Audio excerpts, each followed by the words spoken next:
Where did you get this idea from that you want to do a social business enterprise? It happened sort of over a meeting about 3 years ago, and I was there with a gentleman. I met these two gentlemen in this session. I met a gentleman called Arthur, who is an eco-chef. He's a Buddhist. He's very concerned about what's happening to farming communities in the UK. He comes from a family of farmers.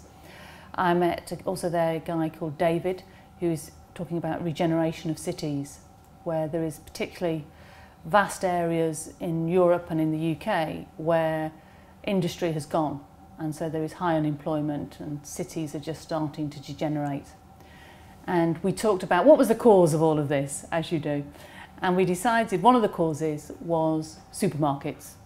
The very big supermarkets that come in and take over, by placing a large supermarket, they take over and all of the buying in that area as a consumer, so that they will actually cut down small businesses. They will go out because they sell everything. Right. They pay low wages. So even though you may be employed, you're paid low wages. They sometimes even operate things called 0-hour contracts, so you don't even know how much money you're going to be earning that month. Yeah. So they have all these practices that aren't quite, they're perfectly legal, but socially they just make you feel uncomfortable. They also throw vast amount of food away. They actually, because they're so strong in the buying market, they don't respect the farmers. And we talked about this, and for me it really is this lack of, and I use this word a lot, trust and respect. It starts from the very beginning. Some of these large corporates actually, they don't respect their suppliers, they don't respect their growers, they don't respect their employees, they don't respect their customers or their consumers. And that means that what they then do with their profits at the end is actually they just go back into 4 or 5 very large, financial institutions or pension funds. The profit doesn't go down, it just stays in this tight nucleus. And when you put all of those together, you can see it was a very moany evening, a very argumentative evening. It was like, well, what are we going to do about it? And I said, well, I love retailer. I love retailing. I am a retailer. That's all I've ever done. You know, Arthur said, well, I'm a chef and I know farmers. And David said, well, I know about communities. And that's what it was. It's like, how do we make this happen now? And that's what gave us the inspiration. Was it very hard in the beginning? It was incredibly hard. It's still hard now.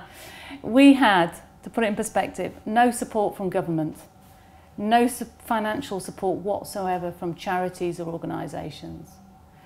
We had no support from the local landlord, from the council. So we pay and have paid full price for everything. Why did no one give you any support? Because we're too risky. It won't work.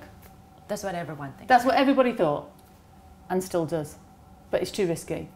And so we could not even get a bank account to put the money that we were being given donated into. But I thought the British government actually gives a lot of support to social business enterprises. To startups, but very small amounts. If you're talking about creating a supermarket will cost £1 million to set up. Yeah? We have no track record. We just had this great idea. That's what we're going to do. We had nothing. Wow. And if we'd said, actually, we'd like to open a market stall selling apples, we could have got £2,000 to do that.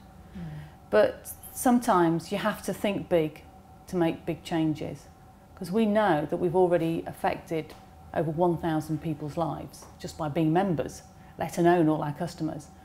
But you need to think big to do those things. And that's where the financial support from larger organisations who could give you those kind of loans is not forthcoming. So how did you do it in the beginning? We raised about £150,000. That was it.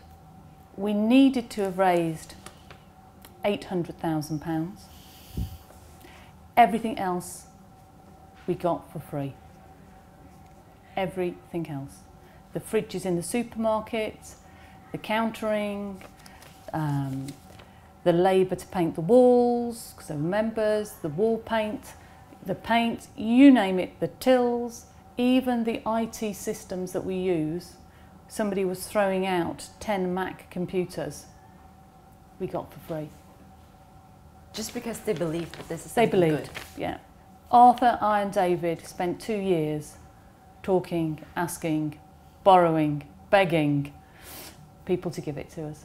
And that's what is so frustrating, is that there is this support, either in, if like, kind, where people give you things and people join us, and that you think to yourself, so Mr. Finance, Mr. Bank, what bit do you not see? If all of these people see it, Yeah. why can't you see it? Yeah. Do you plan to open another branch? We've been asked to have a look at Hackney, as it so happens. Oh.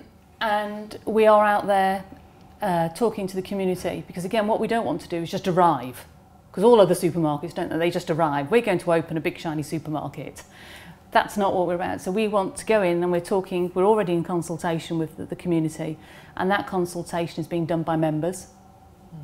So talking to similar people who would become members, to say, what if we were to open a supermarket, what would you like it to sell?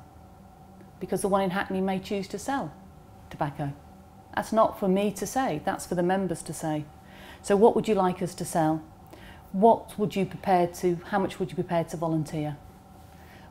Do you have anything you could give, lend, borrow, help us on our way? You know, we've already had carpenters come forward, we've already had painters come forward, we've already had some people with some countering come forward.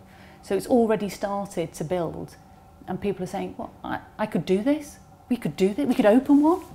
What would you tell people who might want to start a social business enterprise but think that it is just too big, too impossible? I don't think you should ever be put off starting a social business enterprise. I think what you need to do, and I think this is key to our success, is we have chosen a traditional business model that already works, and we are twisting it to make it into a social enterprise. One of the problems comes, I think, is when people say, I'm going to open a social enterprise, and they choose something that has never ever made money. And you will see it, you know, they'll say, well, where has anybody ever made money doing this? No. And then I think, so why do you think you will, what extra are you going to do to make your choice make money? You know, some of the things, some of the government schemes that are being opened out now, well, the government never made money on them, so why do they think social enterprise is going to make money on them? You know, museums and art galleries struggle to take money, even then they're funded. So why do you as a social enterprise think you can make money? What are you going to do that helps that make more money? And I think that's where people slightly get confused, is they forget that they have to be commercially sustainable to enable them to achieve their other goals, which for us are social sustainability and environmental sustainability. But you've got to be really, really hard-nosed business-wise to get you to do those things. And I think people go about it the wrong way. They don't apply their business skills. They don't use that to drive what they want to. They sort of get clouded by, you know, the beautiful idea of changing the world, but actually you still need to make it as a business. The People's Supermarket definitely proves that earning profits and serving the community can go hand in hand. Social business enterprises are no longer dreams, but can be turned into reality. And that's all for this episode of Viewpoint. See you next week. สวัสดีค่ะ